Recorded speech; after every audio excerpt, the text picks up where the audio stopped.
ఇంట్లో నా కథ.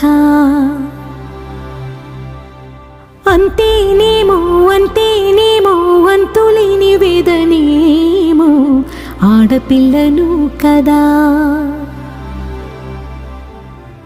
మళ్ళీ తిరిగి అడుగేసేది వచ్చిపోయే చుట్టూలానే. నేను పుట్టి పెరిగిన ఊరికి ఇంకా పైన పొరుగురిదాన్ని. కట్టదాటి గంగ నేడు కంట పొంగెనే.